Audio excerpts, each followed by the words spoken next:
Ate Gina! O Telma, ano problema mo?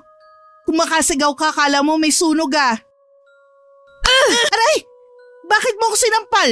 Tarantada ka! Bakit wala nang laman ng ATM ni tatay? Napakawalang hiya mo! Ni Singkong Duling wala ka man lang itinira? Hoy! Tumigil ka sa pagtaas-taas ng boses mo sa akin ha! Tumigil ka, napipikon na ako! Ilang araw ka palang dito ha, kung makaasta ka, kala mo kung sino ka? Porket galing ka ng abroad, ganyan nakataas ang tingin mo sa sarili mo? Pweh! Huwag mong ibahin ang usapan, ate! Ang tinatanong ko, kung nasa napunta ang pera ni tatay? Hoy! Para sabihin ko sa'yo no, yung pera ng tatay mo ginamit ko para sa pang-araw-araw niyang pangangailangan at pambili ng mga maintenance niya. Ano akala mo sa akin, mayaman? Na pwedeng suportahan siya wala naman akong trabaho? Abay, saan naman ako kukuha ng panggastos ko? Ano? Nagpapadala ako sa inyo ni Kuya Goryo buwan-buwan noong nasa abroad pa ako. Saan napunta ang mga yun kung hindi nyo ginagamit para sa pangangailangan ni tatay? Ano ka mo? Nagpapadala ka buwan-buwan? Bakit? Tumatawag ka ba sa akin? Hindi naman ah. Paano mo nasisigurong binibigyan ako ni Goryo ha? Hala sige, tanungin mo yung magaling mong kuya kung saan niya nilagay yung pinapadala mo. Huwag mo akong pagbibintangan ng kung ano-ano. Tse! Naturing ang ate mo ko pero parang mas matanda ka pa sa akin kung umasta. Porke ba nakapag-abroad ka, ganyan ka na? Domestic helper ka lang naman dun ah. Taga-kuskus ng kubeta, katulong. Kaya huwag ka umastang donya rito na mas mataas ka na kaysa sa akin. Grabe ka, Ate Gina! Kahit ganun ang trabaho ko, marangal yun. Lahat ng kinikita ko doon, pinagpapaguran ko. Para sa ikabubuti natin lahat. Hindi mo alam kung ano nagisakripisyo ko sa pag-aalaga sa tatay mo, Telma. Kaya wag na wag mo kong pinagtataasan ng boses. Kung gusto mo, ikaw na mag-alaga. Saka kausapin mo rin yung kuya mo. Sa kanya ka makipagtuos, hindi sa akin. Leche! Wala nang nagawa si Telma nang malakas na ibinagsak ni Gina ang pinto sa harapan niya. Naikuyom na lamang niya ang mga kamao dahil sa sinabi ng ate niya. Nakikita pa niya sa gilid ng mga mata niya kung paano magbulungan ng mga kapitbahay ng kanyang ate nang lumabas siya sa bakuran nito. Ngunit wala siyang naramdamang hiya dahil hindi naman siya ang may mali. Alam niyang nagawa niya ang lahat para sa pamilya niya. Ni hindi pa nga siya nakakapag-asawa gayong lagpas na sa kalendaryo ang edad niya. Dahil mas inuna niyang itaguyod ang ama. Matagal na kasing pumanaw ang kanilang ina. Kaya naman ipinangako niya sa sarili na tutuparin niya ang pangarap ng ama. Ang magkaroon ng sariling lupa na sakahan na hindi nito natupad dahil nagkasakit ito ng malala. Kaya naman na makagraduate ng high school ay pumasok siya sa training school para maging caregiver. Ang akala ng mga kapatid niya ay domestic helper lang siya sa Canada. Ngunit caregiver talaga ang trabaho niya roon. Nang makauwi ay agad nagmano si Telma sa ama na nakaupo sa kawayang tumba-tumba. Habang malungkot na nakatanaw sa malawak na palayan. Pasado 3:00 pa lang ng hapon. Kaya naman mataas pa ang araw. Tay, pahinga na po kayo. Kanina pa po kayo dyan ah. Hindi po ba kayo nagsiesta? Ayos lang ako anak, hindi naman ako inaantok. Ang dami rin palang chismosa doon kina Ate Gina. Akala mo naman may shooting ng pelikula kung makapanood sila sa amin. Sinabi ko naman sa'yo, huwag ka nang pumunta doon kina Gina eh. Hayaan mo na. Pero tay, hindi naman po makatarungan na lahat ng perang naipon natin sa ATM mo, gagastusin niya. Pinapadalhan ko po sila ni Kuya para hindi na magalaw yung perang yun dahil para yun sa inyo. Saka para sana yun sa lupang sakahan na pangarap nyo. Pera lang naman yan anak. Hayaan mo na. Saka matanda na rin ako at may sakit pa. Anuhin ko pa yung lupang sakahan na yan kung hindi na rin naman ako makakapagtrabaho. Tay, hindi lang po yun ang punto. Ang pera inilaan para sa mga pangarap natin at hindi basta-basta ginasta ng walang pakundangan. Naiintindihan ko anak. Pero huwag mong hayaang magdulot ito ng problema sa inyo ni Gina. Mas importante na magkaayos kayo at magtulungan kaysa sa pera. Tandaan mong sa dulo ng lahat, ang pamilya ang pinakamahalaga. Tama naman po kayo. Kaya lang, sobra naman sila. Para sa inyo yun eh. Nangilid na lamang ang mga luha ni Telma dahil sa pagiging mabait ng amang si Ramon. Hindi niya kasi maatim na mismong kapatid niya ang kukuha ng perang pinagpaguran nila ng kanyang ama. Ang sakit at pagkadismaya sa kanyang puso ay nagpatuloy sa kanyang mga mata. Hindi na kayang itago pa. Kaya ka inaabuso, Tay eh. Bakit ba kasi sobrang bait mo sa kanila? Kahit pa anak mo sila, hindi pa rin nila dapat ginawa yun sa inyo. Kung ganyan ka palagi, saan ka napupulutin yan? Paano kung hindi ako nakauwi, ha? Pababayaan ka na lang ni na ate dahil wala na silang perang makukuha mula sa inyo. Hayaan mo na anak. Hindi ko naman sila pinalaki para alagaan ako eh.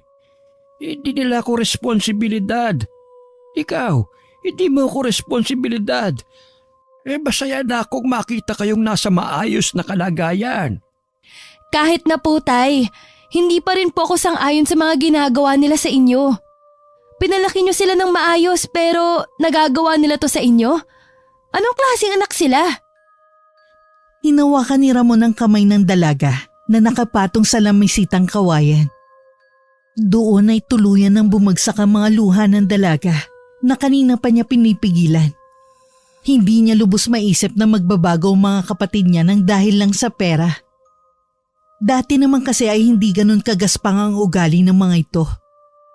Ngunit nang magkaroon na ng sariling mga pamilya at nakaranas ng humawak ng malalaking halaga ng salapi, doon na naging gahaman at mapangmata ang mga ito. Naging maramot na rin dahil kahit isang takal na bigas ay hindi sila makahiram. Kaya siya nagpa siyang mag-abroad dahil alam niyang sa ganung paraan lang siya makakatulong sa kanyang ama. Ngunit kaakibat ng pag-alis niyang yun ay ang paglala ng karamdaman ng tatay nila. Aminin mo nga sa akin, Tay. Binibilhan ka ba nila ng gamot para sa maintenance mo? Pinapakain ka ba nila ng maayos? Para kasing nangangayayat na yung katawan mo eh. Oo. Batid ni Telma na hindi nagsasabi ng totoo ang kanyang ama. Hindi makakapagsinungaling sa kanya ang ama dahil alam niya kung kailan totoo at hindi ang mga sinasabi nito. Naisip niyang kaya nililihim ng ama ang naging kalagayan nito sa poder ng kanyang mga kapatid ay dahil ayaw nito ng gulo.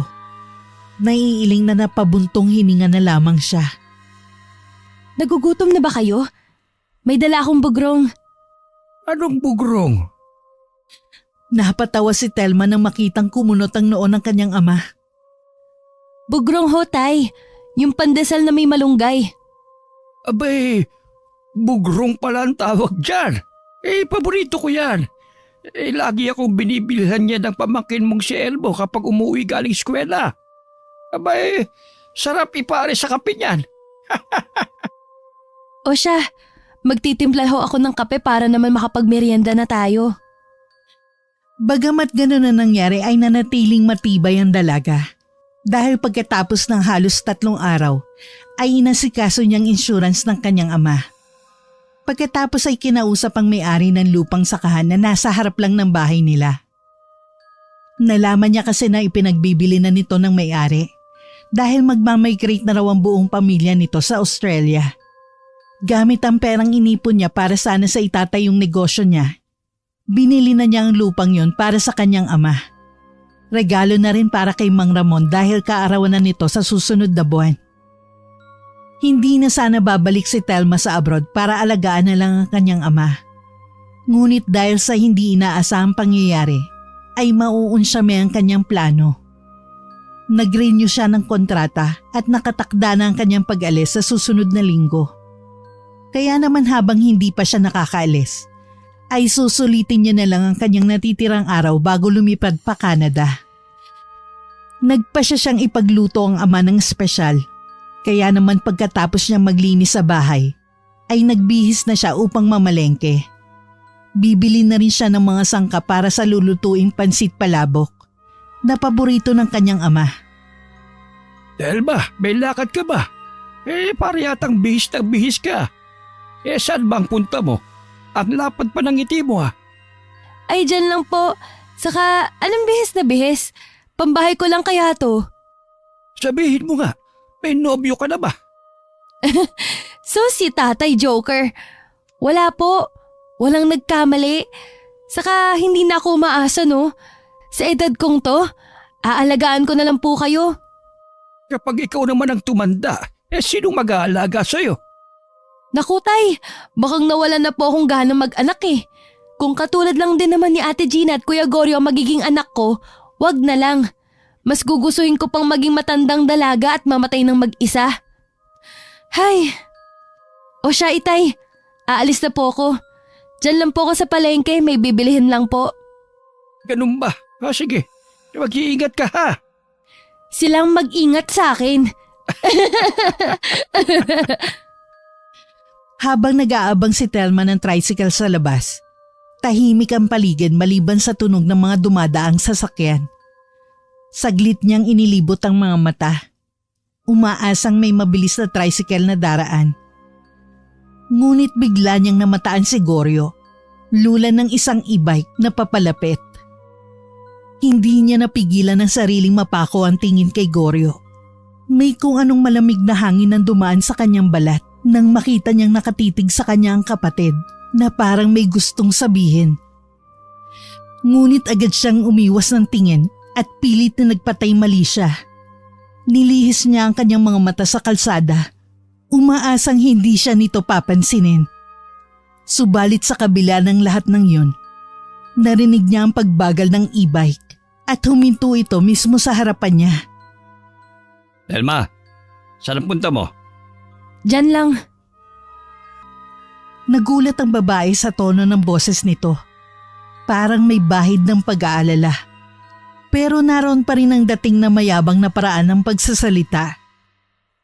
Grabe, para namang ibang tingin mo sa akin Ang tipid mong sumagot Mabilis at matipid na naging sagot niya. Iniiwasan na masyadong mahabang pag-uusap. Sanay na siya sa mga ganitong pakiramdam. Ang tipong parang may gustong ipahiwatig si Goryo na mas malalim pa kaysa sa mga simpleng tanong nito. Hindi niya na lang ito pinansin. Ayaw niyang pahabain pa ang usapan, lalo na't naroon sila sa harap mismo ng bahay nila. Ang maliit na kilos o maling salita ay maaaring magdulot ng iskandalo at ayaw niyang mapaya sa harap ng kanyang ama. Napabuntong hininga siya ng marahan. Nagdadasal na sana'y hindi na magtagal ang tagpong yun. Ngunit si Goryo tila hindi pa tapos. Balita ko bumili ka ng lupa baka naman pwedeng makahiram sa'yo. Kahit 1,000 lang. Pambili ko lang ng bigas at ulam. Lihim na kinuyom ni Telma ang kanyang mga palad. Hindi pa rin ito pinansin ni Telma at lumingalinga lang upang maghanap ng tricycle. Lihim siyang umismid dahil tila hindi nakikisama sa kanya ang pagkakataon. Lahat kasi ng dumara ang tricycle ay may sakay o kung hindi naman ay for private use lang. Ngunit napapitlag siya nang maramdaman ng mahigpit na paghawak ng kuya niya sa kanyang braso. Tila hindi na kontento si Goryo sa kanyang sagot. May nakita si Telma sa mga mata nito, isang bagay na matagal na niyang iniiwasan. Ngunit sa pagkakataong ito, parang hindi na siya makakatakas. Ngunit bago pa makapagpatuloy si Goryo, may narinig silang tunog ng tricycle na paparating. Agad siyang nagpaalam. Umaasang maiwan si Goryo sa pagdating ng tricycle. Ngunit bago siya tuluyang makaalis, naramdaman niya ang biglang paghawak ni Goryo sa kanyang braso. Marahan ngunit puno ng diin. Telma, sandali lang. Napalunok si Telma. Napansin ng mga matang nagmamasid sa kanila mula sa kanilang bahay. Kailangan niyang gumawa ng paraan para makawala ng hindi nagiging dahilan ng iskandalo. Porke naka-abroad ka na, di ka na namamansin Aray naman kuya! Bitiwan mo nga ako! Nasasaktan ako! Ano ba? Ang taas naman yata talaga ng tingin mo sa sarili mo. Bakit? Sino ko ba sa akala mo Ano bang pinagsasabi mo kuya? Ayoko ng gulo kaya pwede ba? Bitiwan mo na ako! Ang yabang mo na nga. Hoy, para sabihin ko sa'yo, Wala kang karapatan na tratuhin mo ko ng ganito. Peste ka. Nanunuyang napangisi si Telma sa sinabi ng kanyang kuya Goryo. Humarap siya rito, ang mga matay nag-aalab sa galit at hinanakit. Mabilis niyang binawi ang kanyang kamay sa kanyang kuya na tila nagpapahayag ng damdaming hindi siya basta-basta magpapadaig dito. Hindi ako ang peste sa pamilyang to, kuya. Alam kong alam mo yan. Akala mo ba kaya mo pa rin akong kontrolin gaya ng dati? Na kaya mo ko sindakin? Matagal na ako hindi yung kapatid na pwede mong diktahan. Pwede mo nang subukan. Mga magnanakaw, manghuhut-hut, mga walang hiya. Isang malakas na sampalan dumapo sa pisngi ni Telma. Halos hindi makapaniwala si Telma sa nangyari. Napatingin siya kay Goryo na ngayon nakatingin sa kanya na parang nagsisisi. Ngunit hindi pa rin makawala sa galit na nararamdaman. Uminit ang parting yun na nasampal at nangingilid ang kanyang mga luha habang hawak ang nooy namumula niya ng pisngi. Huwag kang magmalaki ha, buwisit ka. Akala mo ba nakalimutan ko ng mga kasalanan mo sa pamilyang ito, Telma? Hindi ako nakakalimot kaya huwag mo akong pagmamalakihan. Akala mo ba totoong masaya si nanay noon kapag kaharap ka o nakikita ka? Tinitis lang niya tanga. Hindi yan totoo. Mahal ako ni nanay. Huwag mong sirain ang alaalang meron ako sa kanya.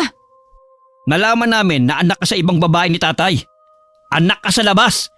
Nang dahil sa'yo, namatay si nanay. Namatay siya may hinanakit at awa sa sarili niya. Dahil naramdaman niyang hindi siya sapat para kay tatay. Nagitla at parang kinain ng pusa ang dila ni Telma dahil sa mga revelasyong yun mula sa nakatatandang kapatid. Hindi niya alam na may ganun nangyari. Mas lalong hindi niya alam na hindi pala siya tunay na anak na nakagis ng ina. Buong buhay niya ay isang malaking kasinungalingan. Tandaan mo to, Telma. Pagsisisihin mong kinalaban mo ako. Nakaranas ka lang ng magandang buhay. Naging maramot ka na. Pwes, ipagpatuloy mo lang yan at may kalalagyan ka rin. Bastarda ka lang naman pero napakayabang mo. Nagpanting ang tenga ni Telma sa narinig niyang itinawag sa kanya ni Goryo. Isang malalim na galit ang nag-alab sa kanyang puso at nagsalubong ang kanyang mga kilay habang nakatingin na matalim sa kanyang kuya. Anong sinabi mo? Akala mo ba natatakot ako sa mga binabanta mo sa akin, kuya? Sa ating lahat kayo ni Ate Gina ang mga walang hiya. Dahil pinagnanakawan niyo kami ni tatay. Kahit pa sabihing magkapatid lang tayo sa ama, ganyan niyo na ako tratuhin? Hindi makatarungan yun, kuya. Hindi inurungan ni Telma ang mga mata ni Goryo. Kahit ramdam niya ang bigat ng tensyon sa pagitan nila, nagpupuyos ang damdamin ni Telma. At sa pagkakataong yun, hindi na niya napigilan ang sarili niya. Hindi na ako yung batang palagi sumusunod sa'yo, kuya. Hindi na ako takot na magsalita at ipaglaban ng sarili ko. At kung hindi mo kayang tanggapin yon, mas mabuti pa sigurong iwasan na lang natin ang isa't isa. Tandaan mo to, Telma. Simula ngayon, magkalimutan na tayo. Walang kwenta kayong pamilya. Kakalimutan na rin namin ni Ate Gina na wala na kaming ama. Magsama kayo! Kung yan ang gusto mo, kuya. Pero tandaan mo rin, kahit anong mangyari, ako pa rin ang kapatid mo. Hindi magbabago yon kahit kailan. Hindi makapaniwala si Telma sa narinig. Napakasakit ng mga salita ni Goryo. Parang mga sibat na sumaksak sa kanyang puso. Habang nakatalikod, isang patak ng luha ang tuluyang umalpas sa kanyang mata. Hindi na niya kayang itago ang sakit na nararamdaman. Humakbang siya paakyat sa tricycle na naghihintay. Alam ni Telma na tapos na ang kanilang usapan. Ngunit hindi niya mapigilang madama ang kirot ng tuluyang pagkakasira nilang magkakapatid. Simula nung tuluyan na naputol ang koneksyon ni Telma sa kanyang mga kapatid, hindi na sila nag-uusap o nagpapansinan. At dahil doon, unti-unting nalungkot ang kanilang ama. Madalas na hindi na ito nakakakain ng maayos. At may mga pagkakataong bigla na lang tumutulo ang kanyang mga luha habang nakatanaw sa kawalan. Ramdam ni Telma na labis nang namimiss ng kanilang ama ang kanyang mga kapatid. Ngunit wala siyang magawa. Alam niyang ma-pride ang kanyang mga kapatid at sa kabila ng nararamdamang lungkot, matigas ang kanyang paninindigan. Para sa kanya, sila ang may kasalanan sa lahat ng nangyari at hindi niya nararamdamang obligasyon na maunang lumapit sa kanila.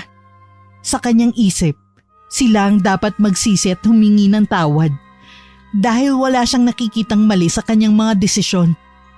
Sa kabila ng mga nalaman ni Telma tungkol sa kanyang tunay na pagkatao, hindi niya inisip na sumbatan ng kanyang ama.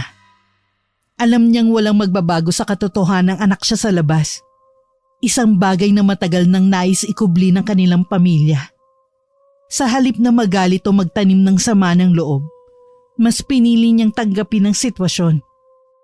Pinagpasalamat na lang niya na sa kabila ng lahat, pinalaki siya ng kanyang kinagisnang ina na puno ng pagmamahal at pag-aaruga.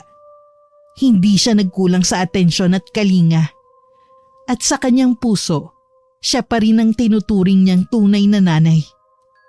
Hindi ipinaramdam ng mga ito na iba siya, na hindi siya kabilang sa pamilya. Inalagaan at minahal siya ng lubos bilang kanilang bunso. At yun ang palagi niyang ipinagpapasalamat sa kanyang ama araw-araw. Isang umaga nagising na lang si Telma na namamaga ang kaliwang mata. Ramdam niya ang bigat at kirot nito, na halos hindi na niya maidilat ng maayos. Pilit niyang kinapa ang paligid ng kanyang mga mata. At napansin niya ang tila pamumula at mainit na pakiramdam sa bahagi ng kanyang pisngi. Dahan-dahan siyang tumayo at naglakad patungo sa kusina, kung saan naroon ang kanyang ama na abala sa paghahanda ng kanilang agahan. Agad na napansin ni Mang Ramon ang kakaibang anyo ni Telma, ang namamagang kaliwang mata niya na halos hindi na niya maidilat. Telma anak, paano yung mata mo? Bakit namamaga naman yata masyado? Hindi ko po alam, tay eh. Paggising ko, ganto na. Baka po nakagat lang ng ipis. May kalaking ibis naman niya kung gano'n. Wala ka bang ibang nararamdaman? Wala naman po, tay. Parang mainit lang sa pakiramdam. Parang tinutusok yung mata ko. Pinunasan ni Mang Ramon ang kanyang mga kamay at lumapit kay Telma. Maingat na tinignan ang namamagang bahagi ng mata nito. Baka sa mukha niya ang pag-aalala habang sinusuri ang kondisyon ng anak. Anak, baka kailangan natin itong ipatingin sa doktor. Hindi na normal yan eh. Ayoko ipasawalang bahala natin to. Sige po, tay. Kung sa tingin nyo kailangan talaga. Baka nga po mas mabuting maaga nating maagapan. Hay, ang kati naman. Oh, teka, huwag mong kamutin. Baka lalong lumalaya at kumalat. Pabuti pa kumain na tayo. Para makapunta ka na sa klinika. Pagkatapos kumain ay naghanda na nga si Telma at nagpa-check up sa doktor. Ngunit pagbalik niya ay dumiretso siya sa sala at naupo.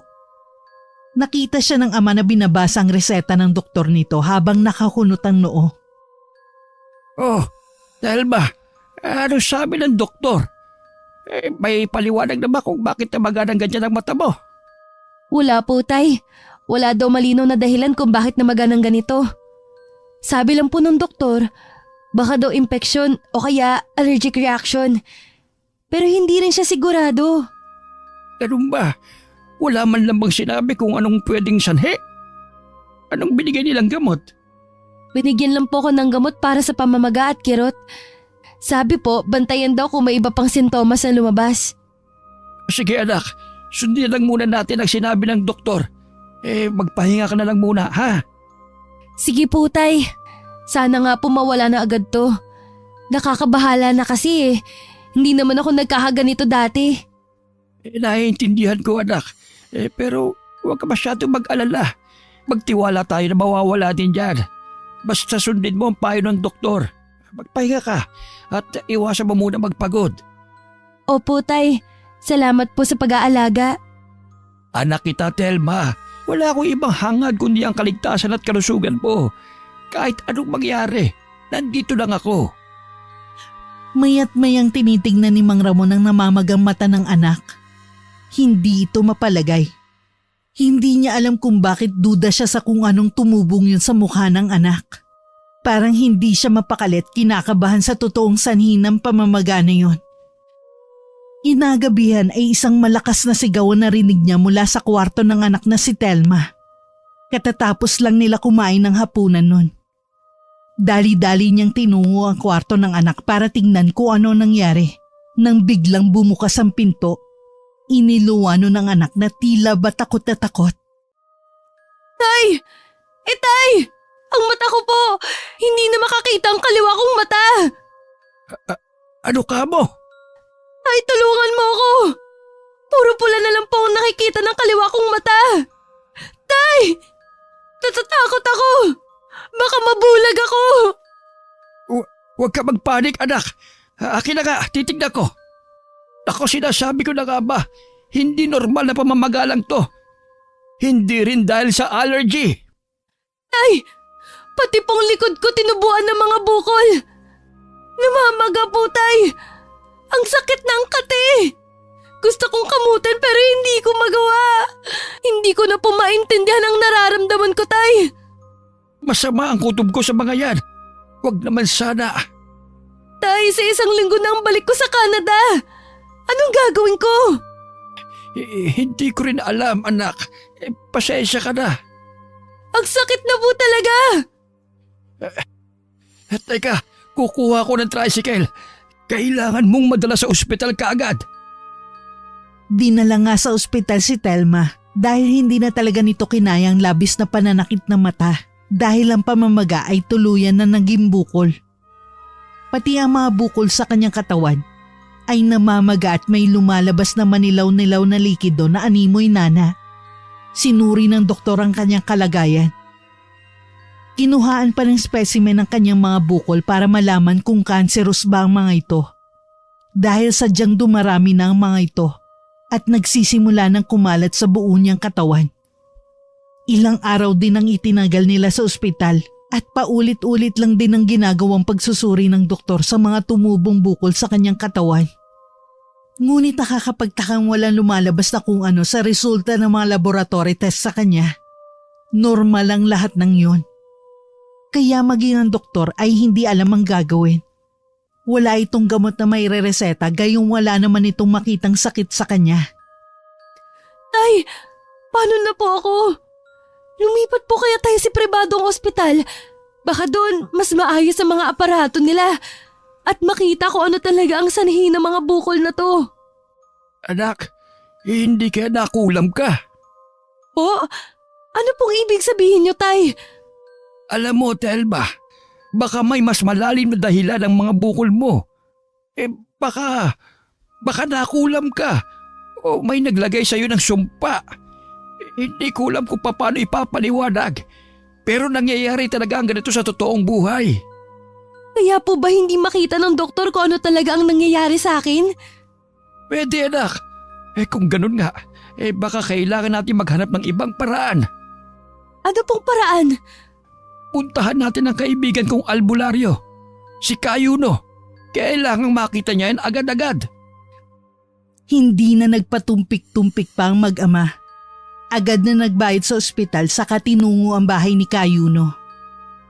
Makikita ang albularyo na tila nag-aabang sa harap ng bahay nito. Pagdating ng mag-ama ay agad silang sinalubong nito. Ang bakuran ng bahay ni Kayuno ay puno ng mga halaman at halamang gamot. May mga maliliit na sanga at tuyong dahon sa paligid. Ang bakuran ay may isang maliit na altar na puno ng mga kandila at insenso na ginagamit ni Kayuno sa kanyang mga ritual. Sa isang sulok may poso na ginagamit para sa tubig sa mga seremonya. Ang paligid ng poso ay napapalibutan ng maliliit na bato. Kumusta kayo? Ano nangyari? Yuno, ipapatingin ko sana sa iyo ang anak ko. Hindi kasi ako mapalagay . Tignan mo, mukhang dinadali ng kulam ang anak ko. Hindi ko na nga alam kung anong gagawin ko. Hindi nga magandang nakikita kong aura na bumabalot sa anak mo.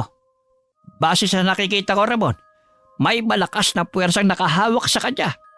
Mukhang nakulam nga siya. Pumunta kayo sa loob ng bahay. Kailangan natin tingnan ang sitwasyon ng mas mabuti.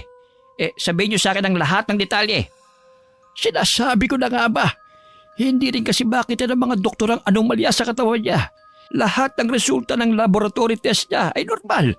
Gayong halos manlupay pa na sa sakit tong si Telma. Matindi ang galit at inis sa'yo ng taong yon. Malalim na sugat sa puso ang pinaghuhugutan nito. Kaya mas malakas ang puwersa ng kulam. Aaminin ko, Ramon, hindi magiging madali ang pagbawi sa kulam dahil malakas ang kapit nila kay Telma. Hindi ko po maintindihan. Nararamdaman kong malapit sa iyo ang taong ito, Iha. Inggit at puot ang ugat ng lahat ng ito. Mahihirapan akong kalabanin ang may gawa nito sa iyo.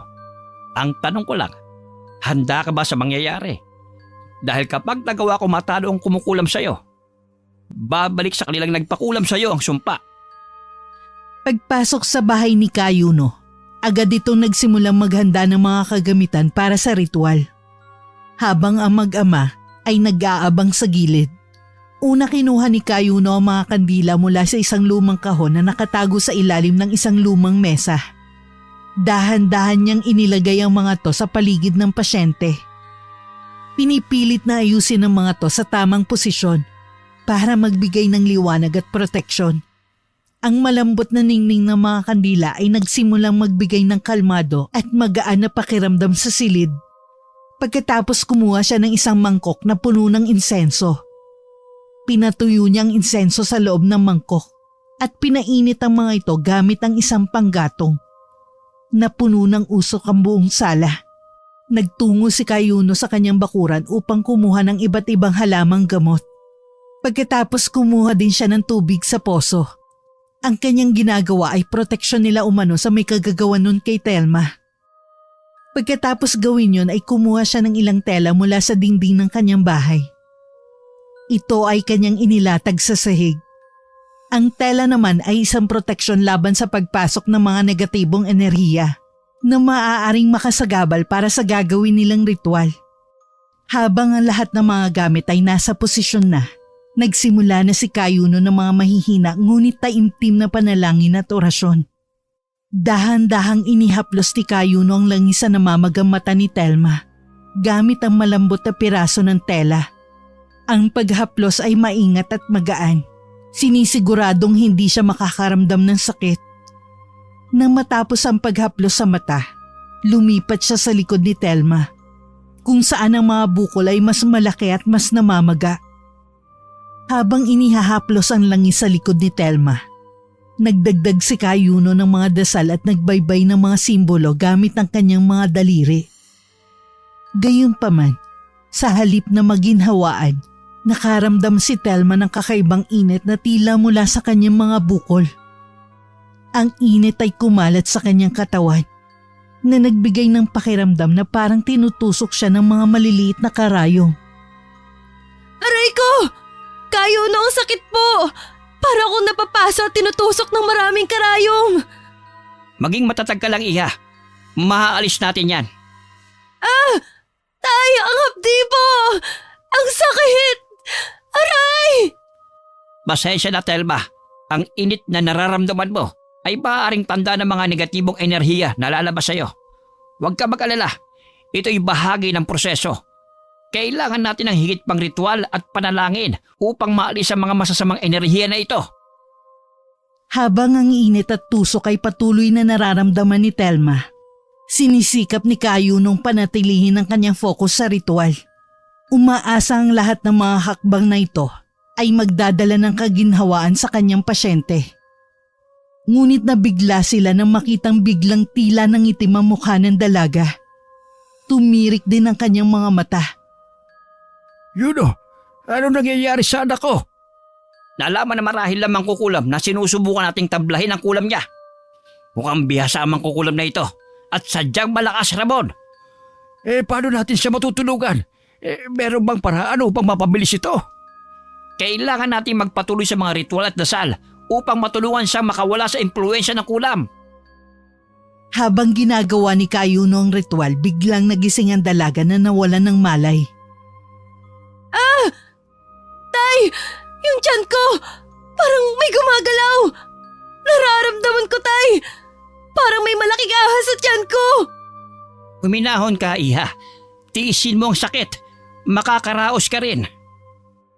Parehong nanlaki ang mga mata ni na Ramon at Kayuno nang makita nilang tila may gumagalaw nga sa tiyan ni Telma. Agad na kinuha ni Kayuno ang isang bote ng langis at nilagyan ng tiyan ng pasyente. Aray! Ayoko na! Ang sakit! Ah! Hindi ko mahuli ang may gawa nito sa anak mo, Ramon. Masyado siyang malakas at madulas. Nakawala sa ritual ng paghuli na aking ginagawa. Anak, tatagan mo ang loob mo. Hindi ko na po kaya! Aray! Bakit ganito? Konting tiis na lang, Iha. Ipinapangako ko na mawawala ang sakit na nararamdaman mo. Sandali na lang. Maya-maya, nawala ang pakiramdam ng mga gumagalaw sa tiyan ni Telma. Ang kanyang katawan ay tila nag-relax at unti-unting nakaramdam siya ng ginhawa. Napagod siya mula sa sakit at pag-iyak. Kaya't hindi nagtagal ay nakatulog siya ng mahimbing. Habang natutulog si Telma, nagpatuloy si Kayuno sa kanyang mga ritual. Kinuha nito ang mga natirang halamang gamot at nagsimulang maghanda ng isang espesyal na timpla. Inilagay niya ang katas ng mga yun sa bote ng langis. Maaari mo siyang ibalik dito kung magpapabalik-balik pa rin ang sakit na nararamdaman niya. Susubukan natin ulit hulihin ang espiritu ng mangkukulam upang makausap natin kung bakit niya ginagawa ito sa iyong anak.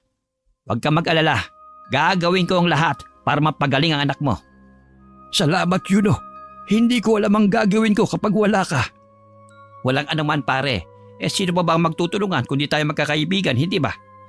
Maraming salamat. Malapit nang umalis ang anak ko pabalik sa ibang bansa. Kaya naman medyo kinakabahan ako sa kalagayan niya. Ayoko pabalikin siya roon ng ganyan. Walang mag-aalaga sa kanya roon. Tama ka naman, pare. Kung mailalayo siya rito, sigurado ako na baka pahigpitan ng mangkukulam ang sakit at sumpa na ibinigay niya sa anak mo. Maaari niya yung ikamatay kalaunan. Huwag mo na munang paalisin o ilalayo sa iyo ang anak mo. Oo, hayaan mo at kakausapin ko siya pag uwi namin. Ito ang langis. Katulad ng ginagawa ko kanina, haplusan mo lang ang kanyang mga mata at mga bukol paggising sa umaga at bago matulog sa gabi. Makakatulong ito upang maibsan ang sakit na nararamdaman niya dahil sa kulam. Tinanggap yon na nag-aalalang ama. Nang magising si Telma ay nagpasya na silang umuwi. Binigyan naman siya ni Kayuno ng lana at sinabing ipahid ito pagising sa umaga at tuwing bago matulog. Pagka-uwi agad na tinawagan ni Telma ang amo. Saka sinabi ang kanyang pinagdaraanan. Pinay ang amo niya sa Canada, si Ma'am Cora. Ma'am Cora! Pasensya na po kung hindi ako makakatuloy sa susunod na linggo. Baka matagalan din po ako bago makabalik. May sakit po kasi ako eh. Ano ka mo? Ikaw? May sakit? Bakit? Ano nangyari sa'yo? Nagagaling lang po namin ni tatay sa albularyo, Ma'am Cora. May kumukulam po sa akin. Ano? Kinulam ka? Bakit? Hindi ko po alam eh. Di pa po namin kilala kung sinong gumawa sa akin nito. Tinubuan po ako ng mga bukol sa katawan at binulag po niya ang isa kong mata. Nalulungkot ako, madam. Nag-aalala ako na baka mawalan na ako ng trabaho at… Ano ka ba naman, Telma? Sino naman may sabi sa'yo niyan? Hihintayin ka namin, huwag ka mag-alala. Pero napacheck up mo na ba yan sa doktor? Opo, pero di po nila matukoy ang sanhi po eh. Sabihan mo ko kung anong tulong ang kailangan mo, ha? Alam mo naman para na rin kitang anak. Salamat po, ma'am. Mahirap ang pinagdadaanan mo. Pero alam mo kapag nalaman ninyo kung sinong kumulam sa'yo, maaari niyong ibalik sa kanya ang sumpa. Po? Yung libretang itim na binigay ko sa'yo, magagamit mo na yun ngayon. Telma, kailangan maturuan ng leksyon ng taong yun. Kailangan maranasan niya rin ang mga naranasan mo. Huwag kang magdadalawang isip dahil hindi naman ikaw ang nagsimula ng gulo. Pinigilan ni Telma ang sarili na sundin ang mungkahi ng kanyang amo. Alam niya kasing isang kasalanan ng pangkukulam at hindi niya gusto ang ideya na posibleng masaktan ang kanyang sarili o ang iba. Nalaman niya noon na may angking galing sa pangungulam ang kanyang amo Hindi nga lang niya yung masyadong nagagamit sa ibang bansa. Sa mga pagkakataon lamang na may nangyayaring masama, nagbibigay lamang ito ng mga leksyon sa mga nagkakasala sa kanyang pamilya. Minsan na niyang nahuling nangungulam si Ma'am Cora, kaya hindi na sikreto ang kakayahan nito sa kanya. Bagamat ganon ay napakabait ng kanyang amo at hindi maramot. Kakaiba nga lang ang prinsipyo nito pagdating sa ibang bagay. Hindi ito nakakatakot na amo. Pasensya na po kayo, ma'am. Pero siguro naman may iba pang paraan para malampasan ko po to. Kakaiba talaga ang prinsipyo mong bata ka. Hala sige, kung may kailangan ka, tawag ka na lang sa akin ha. Kung pera o karunungan tungkol sa itim na kapangyarihan, magsabi ka lang. Opo, ma'am. Salamat na lang po. O sige, magpagaling ka ha. Nakatulugan na ni Telma ang pag-iisip. Ngunit bigla siyang nagising na makaramdam ng kakaibang pakiramdam sa kanyang tiyan. Tinignan niya ang orasan sa dingding at nakita niyang 3:00 na ng madaling araw. Napagtanto niyang nakalimutan niyang magpahid ng langis gaya ng sinabi ni Kayuno. Siguro dahil sa pagkalimot na yun, kaya muli siyang nakakaranas ng hindi komportabling pakiramdam. Bumangon si Telma at kinuha ang bote ng langis na nakasilid sa kanyang bag. Maingat niyang pinahid ang langis. Agad niyang naramdaman ang kaginhawaan habang ang pakiramdam ng mga gumagalaw sa kanyang tiyan ay huminto. Matapos ay tinabi niya ang bote ng langis. Muli siyang bumalik sa kama at tuluyang nakatulog ng mahimbing. Kinabukasan, isang nakakatakot na sigaw ang umalingaw sa buong kabahayan.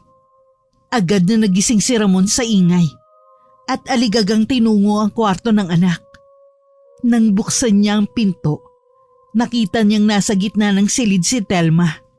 Nakahandusay sa kama, parang takot na takot. Ang kanyang mga mata ay dilat na dilat at ang katawan niya ay nanginginig. Telma, anak! Diyos ko! Ano nangyayari sa'yo? Itay! Ang sakit po ng tiyan ko! Tignan mo ang laki na oh! Hala, bakit ganyan? Bakit lumobo anak ko? Hindi ko po alam, Tay!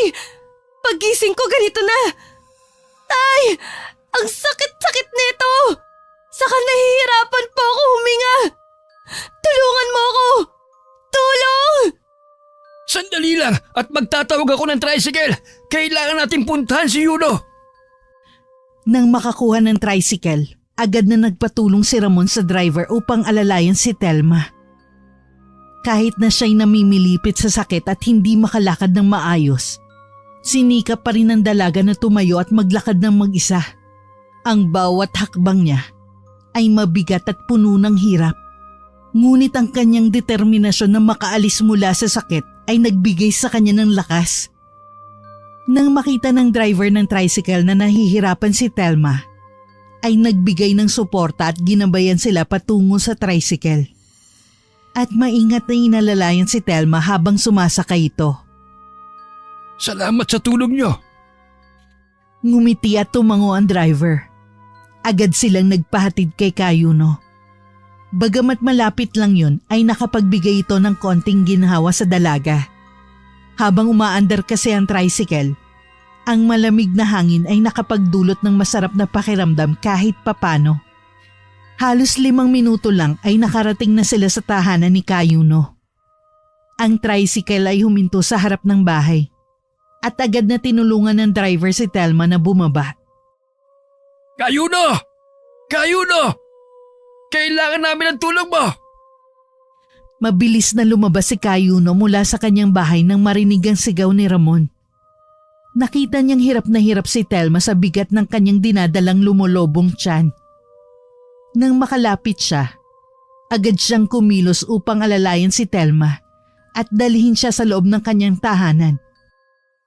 Hindi ko na alam ang gagawin ko. Ang anak ko baka mapano. Hindi na natin mapipigil ang mangkukulam. Mas lalong lumalakas ang puwersa niya. Nararamdaman ko yun. Ano kailangan nating gawin? Kailangan makilala natin kung sinong kumukulam sa'yo, Telma. Alam ni Kayuno na panandali ang lunas lamang ang magagawa niya para kay Telma. Hindi niya kayang kontrolin ang buong kulam. Lalo't matanda na siya at hindi na siya kasing lakas ng dati. Dahil sa lakas ng puwersa ng mangkukulam na nagdudulot ng sakit kay Telma, hindi na niya kayang labanan pa ito ng todo. Anong mangyayari kapag nakilala na namin ang kumukulam sa anak ko? Aaminin ko, Ramon. Pagkaalis nyo napagtanto ko na hindi na pala ako kasing lakas ng dati. Hindi ko na kayang tapatan ang lakas ng mangkukulam. Kapag nakilala natin ang nangulam sa kanya, maaari nyo siyang kausapin at pakiusapan. Naitigilan nito ang kanyang ginagawa. O kaya pwede nyong labanan sa ibang dahilan. Ang sinasabi mo ba ay… Alam kong masama ang manakit ng ibang tao. Pero Ramon, kung dahas ang pwedeng maging kasagutan sa paggaling ng anak mo, siguro naman ay mas nanaisin mo rin ang magsakripisyo para lang mawala ang sumpa na yan sa katawan niya. Anong ibig mo sabihin? Kulam? Laban sa kulam? Oo, Ramon. Yun na lang ang tanging paraan para magkaroon tayo ng laban sa kanila. Kahit nanghihina, nagawa pa ni Telma na pakinggan ang usapan ng kanyang ama at ng albularyo. Patuloy siya naiiyak sa sakit na nararamdaman at ang unti-unting paglamon nito ng kanyang lakas. Namumugto rin ang kanyang mga mata dahil sa labis na pag-iyak. Nabuo ang isang desisyon sa kanyang isip. Dahil nakita niya ang sarili sa pinakamababang antas at nakaramdam na siya ng awa. Naisip niya kung mamamatay na lang din siya. Mas mabuti nang mamatay siyang lumalaban. Ang determinasyon at tapang ay muling bumalik sa kanya. Nagbigay sa kanya ng lakas upang magpursige sa laban kahit na siya'y nahihirapan. Ang kanyang plano'y gamitin ng itim na libreta at magpaturo sa kanyang among nasa Canada. Iya, sandali na lang at mawawala ng sakit ha. Pero sana makatulong kahit pa paano itong ibibigay ko sa iyo. Pero hindi ko ipinapangako na makakatulong sa ito na matagal. Salamat po. Tatanawin kong utang na loob to sa inyo. Malaking tulong ho kayo sa akin. Ang mabigat na pakiramdam at panghihina ay bahagyang kumalma at nabawasan kahit papano. Nakapaglakad na rin mag-isa ang dalaga pasakay ng tricycle na naghihintay sa kanila ng ama. Pag-uwi ng mag-amang Ramon at Telma sa kanilang bahay ay nadatnan nila si Goryo sa may gate. Nang mamataan sila ay agad sila nitong nilapitan. Subalit isang malakas na sampal ang sinalubong ni Telma rito. Aray! Para saan naman yun, Telma? Ba't mo naman ako sinampal? Bakit mo naman yun ginawa, anak? Ang kapal ng mukha mong pumunta dito. Bakit? Ha? Para ba tingnan to nakakaawa kong itsura, ha, kuya? Ano? Masaya ka na? Anong pinagsasabi mo? Wala naman akong ginagawa sa'yo Ba't ka nagagalit? Ang totoo nga niyan, nagpunta ako rito dahil nabalitaan kong nangyayari sa'yo. Kukumustahin lang naman kita Sinungaling! Huwag ka na magbait-baitan kasi andito si tatay. Ikaw bang kumulam sa akin? Ano? At bakit naman akong pinag-iisipan mo ng ulam sa'yo? Telma, tama na. Mabuti pa ipupasok na tayo sa loob. Pinagtitinginan na tayo na mga kapitbayo. Yang magaling yung anak. Nag-aalala lang naman ako kung ano-ano pang binibintang. Maang-maangan ka, kuya? Ano? Nagka-amnesia, ganun ba? Hindi ba't pinagbantaan mo ako nung nakarang araw bago ako magkaganito? Pinagbantaan mo ako dahil hindi kita napahiram ng pera. Hindi ba? Sandali lang. Wala akong ginagawang masama sa'yo. Kagagaling ko lang sa Bohol, sa probinsya ng asawa ko kasi nakirami kami dahil yung nanay niya namatay. Tsaka, kauwi lang namin ngayon. Kaya paano makakapunta ako rito nung nakarang araw? Naguluhan si Ramon sa sagutan ng dalawa niyang anak. Wala siyang maintindihan sa mga sinasabi ng mga ito. Pasalit-salit lang ang tingin niya sa dalawa na tila walang planong magpatalo. Ano ba nangyayari sa inyo? Bakit kayo nagkakagulo? Hindi ko maintindihan ang pinag-aawayan ninyo. Huwag ka nga magpalusot, kuya. Di ba sinabi mo pa nga sa akin na wala kaming kwentang pamilya? At saka sinabi mo rin na hindi ako tunay na anak ng nanay mo. At anak ako ni tatay sa ibang babae. At ako ang dahilan kung bakit namatay ang nanay niyo. Ngayon, sasabihin mo sa akin na mali ako? Ano? Sinabi mo sa kapatid mo yun, Goryo? Maniwala ka, Telma. Hindi ako pumunta rito. Ngayon lang. Tay, hindi po totoo yun. Hindi ko po magagawang sabihin yun kahit yun naman ang totoo. Kasi alam ko namang masasaktan ka, Telma eh. Mahal kita. Kaya paano ko sasabihin ng ganung bagay sa'yo? Teka. Tara ka sa loob at doon tayo mag-usap. Marami nang nakikiusyoso. Baka mamaya maging pulutan na naman tayo ng chismis. Pumasok nga sila sa loob ng bahay at magkaharap na naupo si Telma saka ang kuya niyang si Goryo.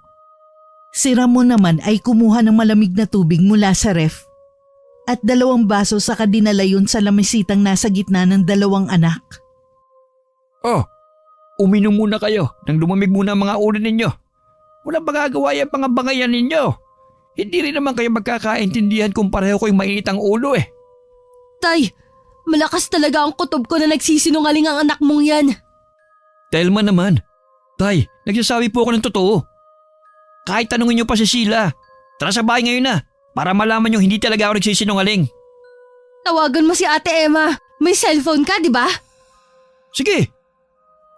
Tinawagan nga ni Goryo ang asawa niyang si Sheila at si Telma ang kumausap dito. Doon nga nakumpirma ni Telma na totoong sinasabi ng kanyang kuya. Pare-pareho silang nagtaka dahil ayon kay Telma, si Goryo talaga yung nakausap niya nung nakaraang araw. Kaya rin naghihinala si Telma na si Goryo ang may pakana ng mga nangyayari sa kanya dahil sa mga iniwan nitong mga banta.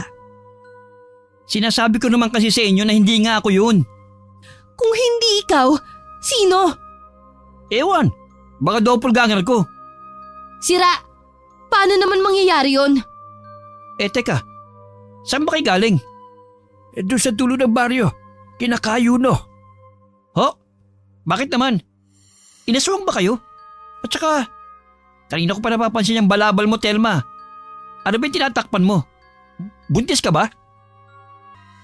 Napabuntong hininga si Telma bago alisin ang balabal na nakatali sa kanyang ulo para matakpan ang kaliwang mata. Nang tumingin siya sa kuya niya, ay nagulat ito dahil sa laki ng bukol na naroon. Tignan mo to, kuya. Nangyari to pagkatapos mong bumisita rito sa amin. Saka hindi ako buntis. Itong umbok sa tiyan ko, resulta rin ng kulam. Hindi nga ako yun. Ang kulit mo naman eh. Pero teka, sinasabi mo bang kinulam ka? Totoo nga yung mga nakarating sa akin balita. Pero bakit ka naman kukulamin? Sabi ni Yuno, kailangan nating malaman kung sino may gawa nito sa kapatid mo. O ano naman ang magagawa nyo kung malaman nyo kung sino? Susugurin nyo? Wala kayong laban doon, tay. Mangkukulam yun eh. Kulam, laban sa kulam. Ano, tay? Kulam, laban sa kulam? Paano nyo naman gagawin yun? May kilala ba kayong mangkukulam? Huwag ka nang maraming tanong, kuya. Mamaya niyan, traitor ka pala talaga. At inaalam lang ang mga gagawin namin. Napatampal na lamang si Goryo sa sariling noo dahil sa tinuran ng kapatid. Nasira na nga yata ang tiwala nito sa kanya dahil dun sa kagagawa ng doppelganger niya. Ngunit ang sumunod na mga sinabi nito ang mas nakakabahala. Kuya, magsabi ka ng totoo ha? Totoo ba yung mga sinabi ni Ate Gina? Na yung mga pinapadala ko sa yung pera, ginastos mo at hindi nakakarating sa kanila. Kaya niya inubos yung laman ng ATM ni tatay. Ano ba naman yan, Telma? Kilala mo ako. Hindi ako ganun. Tsaka, paano naman mangyayari yun? Ni isang ID wala ako. Nawala lahat eh. Kaya kumukuha ko ng driver's license para naman magamit ko kapag kailangan ng ID. Di ba? Hindi naman makakakuha ng padala kapag walang ID. Isa pa, malaking halaga yung pinapadala mo. Kaya hanapan talaga ako ng katibayan na sa akin talaga pinadala yung pera. Anong ibig mong sabihin? Hindi ikaw yung pinadadalhan ko? Hindi rin ikaw yung nakaka-video call ko? Naguguluhan na talaga ako sa'yo, Telma. Ano bang sinasabi mo naka-video call mo ako? Tagal-tagal mo nang di tumatawag sa amin. Maging nga sa asawa ko, hindi ka na nakikipagkomunikasyon eh. Dayari na, may mali nga talaga rito. Pero may paraan pa para malaman natin kung tunay ba o huwad tong Goryo na nasa harapan natin, Telma. Nayari na talaga, pero hindi po ako natatakot, tay. Alam kong kilalang kilala mo ako dahil anak mo ako. Tumayo si Ramon sa kanilapitan si Goryo. Hinawakan nito sa kwelyo si Goryo saka itinaas para mapatayo ito. saka pinatalikod sa kanya. Naguguluhan naman si Goryo at napapakunot ang noo dahil sa ginawa ng ama. Itinaas ni Ramon ang damit ng anak, saka sinuri ang tagiliran nito, kung saan makikita ang tatlong magkakasunod na nunal. Napangisi si Ramon, saka ibinaba ang damit ng anak at tinapik ang balikat nito. Napatango-tango pa siya habang bumabalik sa pagkakaupo. Ano po, Tay? May nakita po ba kayo? Oo anak, kumpirmado. Siya nga ang kuya mo. Buti naman at hindi na ako mahihirapang patunayan ang sarili ko sa inyo. O Telma, ano nang plano mo? Hanapin ko sinong impostor. Masama ang pakiramdam ko rito anak. Sigurado kung yung nagpanggap na Goryo na pinadadalan mo. Kung hindi siya yung nagpakulam sa'yo, siya mismo ang mangkukulam. Pero may pinaghihinalaan na ba kayo? Si Ate Gina. Anak, mahirap patunayan ng mga paratang, lalo na kung wala kang sapat na ebidensya. Alam yun ni Telma, pero may plano na siya. Wala lang siyang balak na ipaalam ito sa dalawang lalaki dahil ayaw niyang malaman ng mga to na magpapaturo siya ng karunungang itim sa kanyang among si Ma'am Cora. Sa kanyang gagawin ay alam niyang hindi magtatagal ay kusang aamin si Gina sa mga nagawa nito sa kanya. At ito mismo magmamakaawa sa kanya na bawiin ang sumpa. Kinagabihan ay tila himalang walang naramdamang kung ano sa kanyang katawan si Telma. Umuwi na si Goryo at tulog na rin sa kabilang kwarto ang kanyang ama. Doon niya hinalungkat ang maleta at hinanap ang libretang itim na binigay sa kanya ni Ma'am Cora. Nang makita yon ay agad siyang kumuha ng itim na kandila at isang karayom. Kinuha rin niya ang picture ng kanyang ate, kasama ang anak nitong si Elmo, mula sa photo album ng kanilang namayapang ina. Yun lang kasi ang litratong meron nito. Kahit isang solong litrato ay wala siyang nakita, kaya yun na lang ang ginamit niya. Tinawagan niya ang kanyang amo at sinabi dito ang kanyang desisyon. Kaagad siyang tinuruan nito at ginabayan kung paano gawin ang isang delikadong ritual. Matapos ang tawag ay sinimulan na niya ang gawain. Kinaumagahan ay sunod-sunod na malalakas na pagkatok ang gumising sa kanya. Napakunot ang kanyang noo dahil pakiramdam niya ay kulang pa siya sa tulog. Ayaw niya pa sanang bumangon. Kaso ay parang nagmamadali ang kung sino mang kumakatok sa pinto ng kwarto niya. Napabuntong hininga na lamang siya bago tuluyang tumayo. Sandali! Ito na! Bilis Telma, importante itong sasabihin ko. Hay! Ano ba naman yan, Kuya Goryo? Natutulog pa ako eh. Ngayon na nga lang ako nakatulog na mahimbing, iistorbohin mo pa. Tara sa baba, dali! Niyakag ni Goryo ang nayayamot na si Telma papunta sa baba. Ngunit habang pababa sila, lalo pang kumunot ang kanyang noo nang makita si Elmo, ang kanyang pamangkin. Namumugto ang mga mata ni Elmo at halata ang medyo nangingitim na palibot nito dahil sa kakulangan ng tulog. Elmo? Anong ginagawa mo rito? Mukha kang hindi pa natutulog. Anong nangyari sa'yo? Tita! Tita, si Mama po kasi! Hindi na natapos ni Elmo ang kanyang sasabihin dahil napaiyak na ito. Lumakas ang kanyang paghikbi na nagpapakita ng bigat ng dinadala niya. Tila may hinuha na si Telma kung ano ang pakay ng pamangkin, pero pinili niya wag munang magsalita. Hinayaan niya itong umiyak at maglabas ng sama ng loob. Nararamdaman niya na ang dahilan ng pag-iyak ni Elmo ay may kinalaman sa nangyari sa kanyang ina kagabi. Maaga pa niya akong pinuntahan sa bahay kanina, Telma. May sinasabi siya tungkol kay Ate Gina eh. Bakit? Ano bang nangyari? Si Mama, Tita! Nagising na lang ako kagabi dahil sumisigaw siya sa kwarto niya. Nang puntahan ko siya, dumurugo na yung mukha niya. Tapos tinubuan ng malalaking bukol. Namamaga na yung itsura niya. Tapos meron din sa braso niya tsaka binti. Hindi ko na po alam ang gagawin ko. Hindi po kami nakatulog ng maayos. Pati mga kapatid ko natatakot sa mga pagsigaw ni Mama dahil sa sakit. Nag-iiyakan sila habang magkayakap sa gilid ng kwarto. Naaawa na ako sa kanila. Nasaan na ang mga kapatid mo ngayon? Bakit hindi mo na lang isinama dito? Kulang po kasi ang pera ko, tita. Nilakad ko nga lang po galing sa looban hanggang sa kalsada. Doon na lang ako sumakay papunta kina Tito Goryo. Lumabas mula sa kusina si Mang Ramon. Halata ang lungkot sa kanyang mga mata dahil sa balitang dala ni Elmo. Kahit pa kasi masamang ugali ni Gina, ay anak niya pa rin ito. At ayaw niyang makitang nahihirapan ito gayon din ang kanyang mga apo. Apo, mga anak, halibo na kayo at kumain. Elmo, bibisitahin namin ang mama mo mamaya. Tumalima naman ang tatlo at sumunod kay Mang Ramon sa kusina. Doon ay tahimik silang kumain. Ni isa walang kumikibo. Tanging mga kalansing lang ng mga kutsara at tinidor sa plato ang maririnig. Nang matapos silang kumain ay bumalik na sila sa sala. Tay, gusto niyo po ng kape? Ipagtitimpla ko kayo. Ikaw, Kuya Goryo. Sige. Nasaan ang papa mo, iho? Hindi ko po alam eh. Kagabi pa po siya umalis. Mga bandang 10:00. Basta po, inutusan po ni Mama si Papa na makita ni Mama na may tumutubong bukol sa kaliwang mata niya. Ganun po ang itsura. Pareho kay Tita Telma. Kaso po, yung kay Mama po kasi mas malaki. Tapos may lumalabas po na nana. Diyos ko, ano ba nangyayari sa mga anak ko? Anong klaseng parusa ba ito? Habang nasa kusina ay dinig ni Telma ang usapan ng maglolo. Lihim siyang napangiti dahil kumpirmadong si Gina nga talaga ang nagpakulam sa kanya.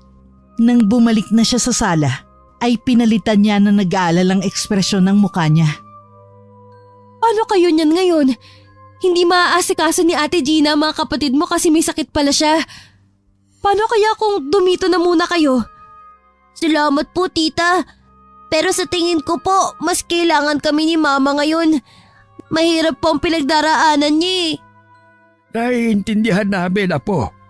Ang akin lang huwag kang mahihiyang lumapit sa amin kapag kailangan mo ng tulog. Kahit ano pa yan, basta kaya namin, tutulong kami. Salamat po. Sa gilid ng mga mata ni Telma, ay napapansin niya ang panakanakang pagtingin sa kanya ng kanyang ama at kapatid. Para bang may hinuha na sila sa kung bakit ganun ang pinagdaraanan ngayon ni Gina. Pero nakaalis na lang si Elmo at si Goryo ay wala naman silang sinabi sa kanya. Ipinagsawalang bahala na lamang niya yon. Tinawagan niya ang numero ng amo na nasa Canada at sinabi ang mga kaganapan ng mga nakaraang araw. O diba? Nagamit mo rin ang mga tinuro ko sa'yo? Alam ko kasing sa huli, aabusuhin ng iba ang kabaitang ipinapakita mo sa kanila. Sa panahon ngayon, kahit kapamilya at kadugo mo, nagagawa ang mga bagay na hindi mo akalaing magagawa nila. Kaya nga po, Ma'am Cora nang dahil lang sa pera, nagagawa nilang manakit ng kapwa nila. Matatanggap ko pa po kung ibang tao Pero kapamilya ko, ibang usapan na po yun. Saka hindi ko po alam kung anong ginawa nila at bakit walang alam si Kuya Goryo sa mga nangyayari sa amin ni Ate Gina. Ang buong akala ko po kasi, siya yung nakakausap ko pero hindi pala. Ang ipinapadala kong pera na para sana kay tatay, nilustay ng kung sino man na nagpanggap bilang kuya ko. Nilinlang ka nila, Telma. Gumamit sila ng itim na mahika para maging kamukha ni Goryo ang kausap mo. Dahil nga hindi ka naman nila maaabot dito sa Canada, ang taong ginamit niya para magkunwaring si Goryo ang ginamitan niya ng mahika. Pero Ma'am Cora, kung sakali pong matalo ako ng mangkukulam, mamamatay ba talaga ako? Hindi natin sigurado, Telma. Pero sa tingin ko, papahirapan ka ng mangkukulam para ikaw na mismo ang sumuko at hilingin bawiin na sa'yo ang buhay mo. Hindi po ako papayag, Ma'am Cora. Ilalaban ko po ang buhay ko. Kailangan ko pong magtrabaho para kay tatay. Hindi ko hahayaang kawawain nila si tatay. Hindi ako papayag. Kaya kailangan mong unahan ng mangkukulam, Telma. Kailangan mapatay mo siya. Pagkatapos ng tawag ay sakto namang kumatok ang kanyang ama sa kanyang kwarto. Pwede ba tayo mag-usap? Oo naman po. Ano po bang pag-uusapan natin? Telma, alam kong masama ang loob mo sa Ate Gina mo. Hindi ba pwede magkaayos na lamang kayo? Tay, ano pong ibig niyong sabihin? Akala mo ba hindi kita naririnig kapag umuusal ka ng dasal at ritual? Hindi ko lamang sinabi kanina dahil ayokong saktan ang pamangkin mo. Alam niyo na po. Hindi ako natutuwa sa mga pinagkagagawa niyo. Maaari niyo magtigilan na ito. Ako ang mas pinahihirapan ninyo sa kayong mga tao na nakapaligid sa inyo. Kung titigil ko po to, paano naman po ako, Tay? Tignan yung itsura ko, Tay. Hindi ako makalabas dahil sa mga bukol na to at sugat. Dahil sa lecheng sakit na to, hindi ako makapagtrabaho. Alam kong kailangan mong kalabanin ang kulab. Pero hindi sa ganitong paraan. Nagkakasakitan na kayo magkapatid. At bilang ama, masakit makita nagkaaganyan kayo. Ipaubaya mo na yan sa ibang albularyo, anak. Hindi naman po mangyayari ang lahat ng to kung hindi niya lang sinimulan, Tay. Sinungaling siya at mapanlin lang. Gahaman! Sa tingin niyo po ba matitiis ko ang mga ginagawa niya sa inyo habang naroon kayo sa poder niya? Hindi, Tay. Hindi. Saka walang albularyong makakatalo sa kulam niya, Tay. Meron, anak. Maghahanap tayo. Tay, mauuna pa yata ako mamatay bago pa natin mahanap yung sinasabi niyong albularyo. Hindi titigil ang oras para sa akin. Saka bakit ba nagbago ang isip niyo? Porket nalaman mong si Ate Gina nga ang may gawa nito sa akin? Tay, hindi ako magkakaganito kung hindi dahil sa kanya. Kaya pasensya na. Hindi ako titigil hanggat hindi ako nakakaganti. Pabagsak na inilapag ni Telma ang cellphone na hawak sa lamesa saka tumayo. Mula nang nagawa ang kanyang amang si Ramon, nang tuluyan na siyang nahiga at nagtalukbong ng kumot. Ilaglag ang balikat na nilisan ng matanda ang silid ng anak. Pagkalabas ng ama ay muling bumangon si Telma at kinuha ang kanyang mga gamit. Nagsindi ng kandila at nagsimula ulit ng ritual. Muli ay narinig niya ang malalakas na sigawan sa kanyang tenga at ang nakakatakot na pagpalahaw ng kanyang ate. Ngayon, tignan natin kung sinong mas malakas. Kinanti niyo ako, kaya pasensyahan na lang tayo. Lahat kayong nang aapi sa akin, hindi ko kayo palalampasin. Bigla na lamang dumagundong ang malakas na kulog at kidlat. Sinundan naman yun ng malakas na buhos ng ulan. Sa kabilang silid ay walang tigil sa pagluha si Mang Ramon. Napapasabay siya sa masasamang dasal ng kanyang bunsong anak. Tinatapatan niya yun ng panalangin sa Diyos. Unti-unti ay alam niyang nalalamon na ng galit at paghihiganti ang puso nito. O Diyos ko, huwag niyo po sanang hayaang lamunin ang kadiliman ng kaluluwa ng aking anak. Iligtas niyo po siya, Panginoon. Kayo lamang po ang tanging pag-asa ko. Naway pakinggan niyo po ang aking pagsusumamo. Tulungan niyo po si Telma. Sa kabilang dako ay mga palahaw at iyak ng mga batang maririnig. Kasabay ng malakas na pagkulog at kidlat na may kasamang pagbuhos ng ulan. Nilamon ng ingay na yon ang iyak ng mga kawawang bata na tila ba nawawala na ng lakas dahil sa nakikitang paghihirap ng kanilang ina. Hindi na yata magtatagal ang buhay ko. Ma, huwag mo pong sabihin yan. Gagaling ka pa, Ma. Please po, huwag po kayo magsalita ng ganyan. Maliliit pa po ang kapatid ko. Ano na lang kami kung wala lang inang gagabay sa amin? Maswerte ako kahit ganito ko ay nagkaroon ako ng mga anak na kagaya nyo. Mahal na mahal ko kayo mga anak ko. Hindi, Ma. Hihingi po ako ng tulong. Pupuntahan ko po sina Lolo at Tita Telma. Tutulungan ka po nila. Sabi ni Lolo, tutulungan po nila tayo. Sumuong sa malakas na ulan si Elmo. Tiniis niya ang takot sa malakas na kulog at kidlat makahingi lang ng tulong para sa kanyang ina. Lumipas ang ilang oras ay nakarating din siya sa bahay ng kanyang lolo. Kumatok siya ng kumatok hanggang sa pagbuksan siya nito. Lolo! Tulungan niyo po si Mama! Malubha na po ang sakit ni Mama, Lo! Nagsisimula na pong pumutok ang mga bukol niya sa katawan! Halika muna sa loob. Basang-basa ka na. Magpalit ka muna ng damit at baka pati ikaw ay magkasakit. Nang makapasok sa bahay ay agad na binigyan ni Ramon ng pamunas ang apo. Pinaupo niya ito sa upuang kawayan na nasa sala. Saka pumunta sa kwarto upang kumuha ng malinis na damit pamalit. Apo, ito. Magpalit ka muna ng damit at ipagtitimpla kita ng gatas ng mainitan niyang sikmura mo. Salamat po, Lo. Pero kailangan na po nating mapuntahan si Mama. Baka po mapano na siya. Sabi po niya, mamamatay na siya. Sige, maggatas ka na lang muna dyan ha at magbibis lang ako sandali. Pupuntahan natin ang mama mo. Sa susunod ay tumawag ka lang sa telepono. Lalo at madilim na tumuulan pa.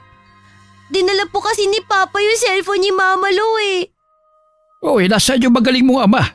Bakit ikaw ang pumarito? Delikado. Hindi ko po alam. Ilang araw na po siyang hindi umuwi sa bahay eh. Simula nung umalis siya, hindi na siya bumalik. Nasa kalagitnaan sila ng kanilang pag-uusap nang biglang may narinig silang kalabog. Napahinto ang dalawa at pinakinggan muli kung saan nanggagaling ang kalabog na yon. Nang makumpirmang sa labas yun nanggagaling, ay agad na binuksan ni Ramon ang pinto. Doon ay bumungad sa kanyang basang-basang anak na si Goryo. Hindi rin nakaligtas sa paningin niya ang tila magkahalong galit at lungkot sa mga mata ng anak. Anak! Ano taparito ka? Gabing-gabi na at malakas pa ang ulan. Halika sa loob. May problema ka ba, anak? Mga maloloko sila, tay. Pinaikot lang nila tayo. Mga walang hiya sila. Teka, sinong sila, anak? Anong ibig mong sabihin? Hindi ko alam kung dapat ko bang sabihin ito sa harap mismo ni Elmo, tay. Pero malaki ka na naman, Elmo. Alam ko naiintindihan mo na mga bagay-bagay. Kaya wala nang rason para itago ko pa to sa'yo. Ano pong ibig niyo sabihin, Tito Goryo? Ano bang pinagsasabi mo, Goryo, ha? Ano ba talagang dapat naming malaman? Hindi talaga si Ate Gina ang may kasalanan ng lahat ng to. Parehas lang sila ni Telma na biktima ng kulam. Kaya sila pareho ng kalagayan ay hindi dahil gumanti si Telma. Ang asawa ko, siyang may gawa ng lahat ng to. Niloko niya ako. Niloko ko ni Sila, tay. Magkasabot sila ni Kuya Nicanor. Po? Si Papa? Ano? Ipaliwanag mo nga ng maayos, Goryo. Nahihirapan akong intindihin ang lahat ng mga sinasabi mo. Bago pa man muling makapagsalita si Goryo, ay siya namang pagbukas ng pinto ng silid ni Telma. Doon ay lumabas ang dalagang tila puyat dahil sa pangingitim ng ilalim ng kanyang mga mata. Sabog-sabog pa ang buhok nito na para bang sinabunutan ng mga tsismosa sa kanto. Telma, anak! Ano nangyayari sa'yo? Bakit ganyan ang itsura mo? Nasaan ang magaling mong asawa, Kuya Goryo? Nagtanan na sila ni Kuya Nicanor. Ano? Ano nagtanan? Narinig ko ang pag-uusap nila. Plinano pala nila ang lahat. Ang pag-aaway ni Ate Gina at ni Telma para magkainitan sila. Ang panilin lang na ginawa nila para maging kamukha ko si Kuya Nicanor.